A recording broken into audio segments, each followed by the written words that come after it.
it's not going to work. The camera is just like overtaken.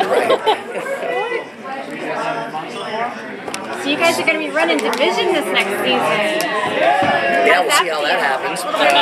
See how well that goes. No, it is exciting because it brings so many potential plot lines. You know, you can go so many places with it. And that's already the plan. I mean, there's no real, you know, Percy's died.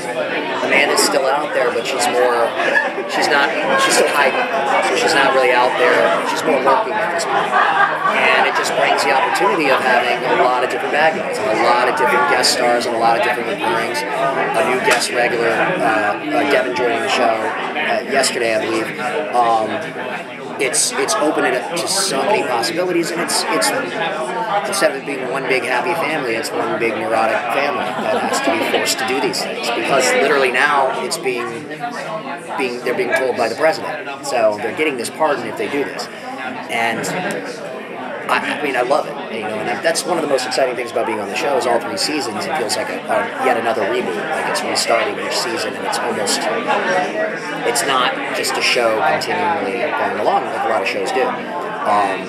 And each year we got to get prepared again and go in and see what the heck's going to happen. We never know, but so far the first 2 years were great. It was really Nikita who wanted to do it. Michael sort of was ready to walk away, so does he feel a little pussy whipped? I think Michael was pussy whipped the entire second season, to be honest. You know, at times more than others, but yeah, I think I mean, at least after reading the first episode and having a sit-down chat with Craig, I know where it's going to go for Michael this year. And for me, it will be the more exciting of the last 2 years. So it'll be the best for myself. And I think the fans will enjoy it a lot, too.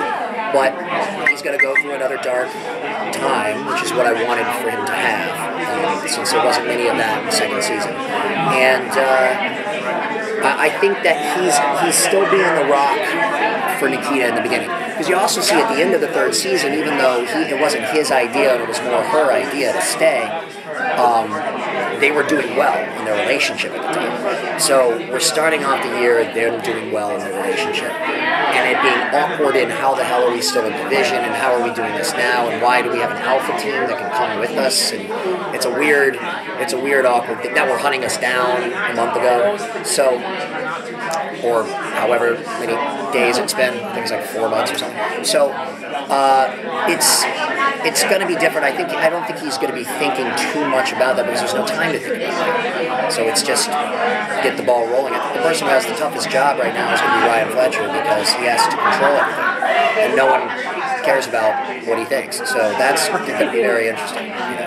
So without the Vision as the enemy, how do they keep the tension high? Because the show's always been very exciting. Well, this time at least with the enemy, there could be one per episode. There could be several per episode. So they're always keeping tension high. That'll be even higher this time with the amount of different characters that we can do. But the tension is not hard because, look, we had that tension in the second season being in the 2 different places that Berkoff, owned. We had that as everyone was very much opinionated on what they thought about each mission or what they had to do. So now it's just happening in Division with more people helping you. Sony is still a part of it. Like I said, there's still alpha teams and things like that. So, and now you have Ryan who is worried about his job because he said he can do this. And you'll see automatically in the first episode, everyone disagree right off the bat with what we have to do. The president calling Ryan, literally making him sweat, and it's just a lot of, it's not giving too much away of that episode, it's just more or less showing you what is going to be happening around the main focus. And yeah, I can't imagine that, I can't imagine that every episode is going to be almost the same, in the sense of, it's kind of like the Avengers, they, at least in that film, they didn't really like each other, and we need that for conflict. So we can't just be one big happy family. There's got to be, something to keep people coming back from home. What will Michael's role in Division be? I don't know. I honestly don't know.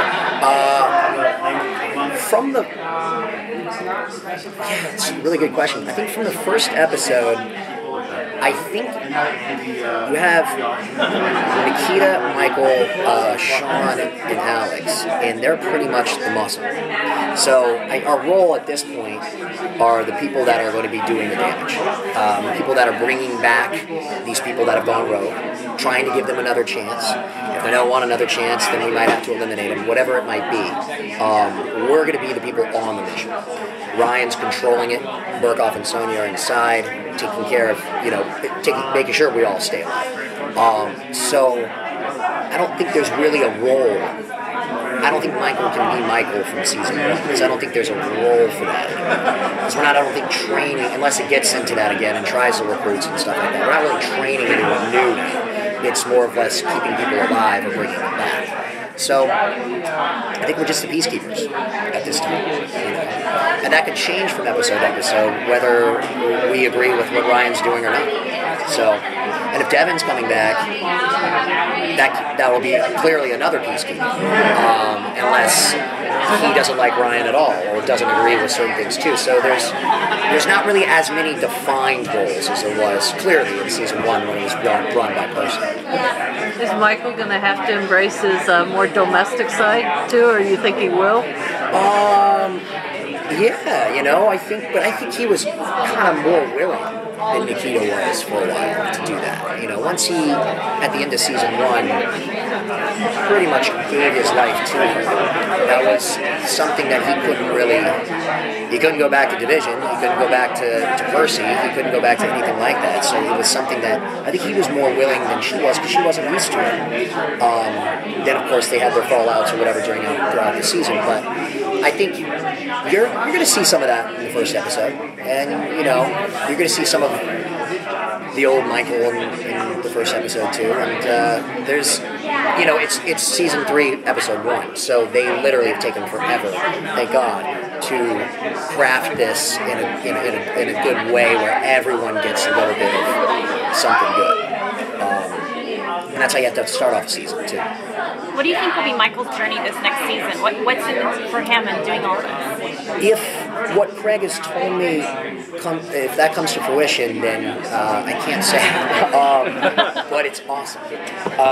If Michael gets to go the route that I want him to go this year, then it'll be the best year for Michael so far. And I've enjoyed season 1 and I've enjoyed season 2 clearly, but this one would be even crazier. So there's going to be positive, the lighter Michael in the beginning, and he's going to have an issue where he gets dark again, which is something that I wanted for him because there wasn't as much of that in season 2.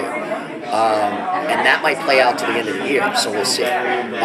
So there's a lot going there, and I don't think we'll see it for a while, but we don't need that. We need to see how these characters all even meld together at this point, and how they're going to even run Division. So it's not, I don't think it's really, we're not going to be getting, I think, into too many backstories and certain things like that on the characters right now, because now we have to see what they can actually be capable of with running Division.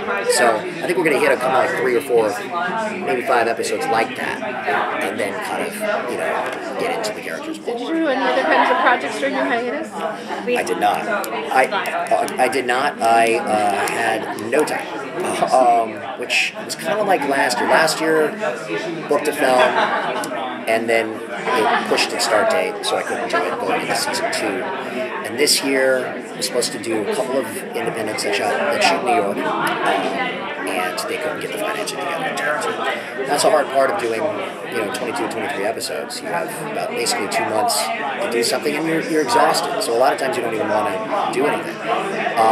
Maybe next year I'll push a little harder to do it, but no one's really pushing right now because they're kind of excited to lay on the couch. So. Terrific.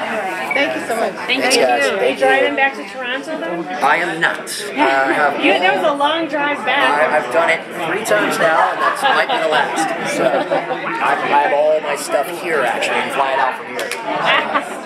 Safe travels.